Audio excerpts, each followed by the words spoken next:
جب امیر المؤمنین علیہ الصلاۃ والسلام شورا میں گئے تھے، ٹھیک ہے نا، 6 آدمیوں کا شورا بنایا تھا عمر نے، اور وہاں پہ عبد الرحمن ابن عوف نے کہا تھا کہ یا علی، میں آپ کو خلیفہ بناتا ہوں، میں آپ کے ساتھ بیعت کروں، بس آپ وعدہ کریں کہ آپ ابو بکر عمر کی سنت پہ چلیں گے۔ تو مولا امیر المؤمنین علیہ السلام نے کہا تھا میں ابو بکر کی سنت پہ نہیں چلوں گا۔ اس نے کہا تھا، انہوں نے فرمایا تھا کہ میں رسول اللہ کی کتاب اور رسول صلی اللہ علیہ وسلم کی سنت پہ چلوں گا۔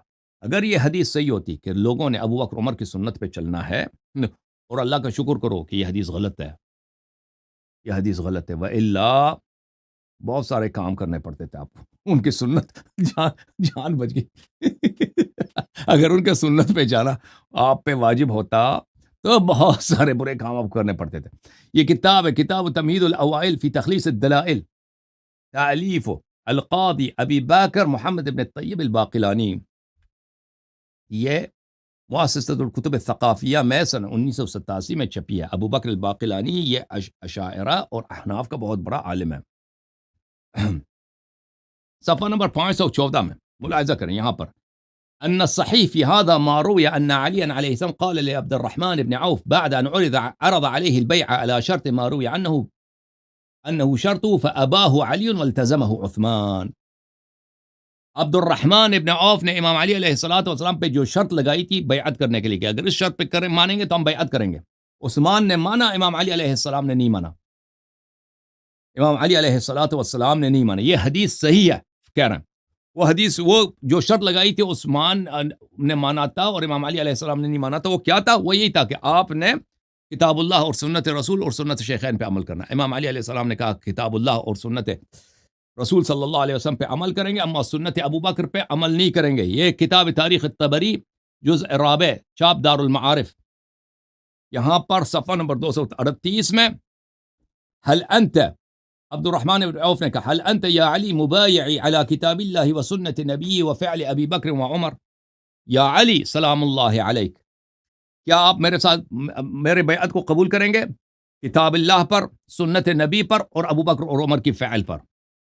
فقال اللہم لا، امام علیہ السلام نے کہا کہ نہیں، میں نہیں مانتا، ولیکن علی جہدی من ذلک و طاقتی، میں اپنے اجتہاد پر اور اپنے رائے پہ عمل کروں گا، اور کتاب اللہ اور سنت پر، وہ تو واضح ہے۔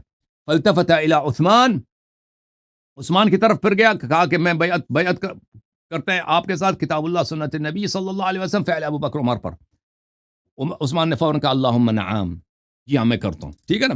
تو یہ واضح دلیل ہے کہ ابو بکر، رسول صلی اللہ علیہ وآلہ وسلم نے کبھی نہیں کہا تھا کہ آپ سنت میرے بعد ابو بکر عمر کی اتباع کریں۔ یہ کتاب ہے مسند احمد ابن حنبل، جلد نمبر 1، کتاب چھپی ہے سن 1998 میں۔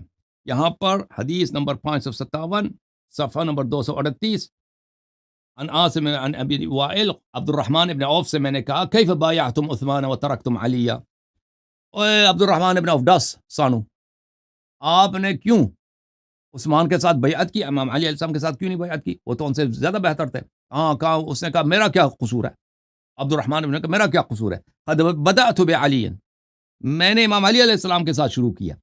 فقلت، میں نے امام علی علیہ السلام سے کہا ابایعک علی کتاب اللہ و سنت رسول و سیرت ابی بکر و عمر، میں آپ کے ساتھ بیعت کرتا ہوں کتاب اللہ سنت نبی صلی اللہ علیہ وآلہ وسلم اور سیرت ابو بکر عمر پر۔ فقال فیما استطعت، امام علی علیہ السلام نے کہا کہ میں ان باتوں میں جو میرے بس میں کرتا ہوں۔ عثمان سے میں نے جب یہ عرض کیا تو عثمان نے فوراً قبول کیا، جی سنت ابو بکر عمر مقبول ہے مجھے۔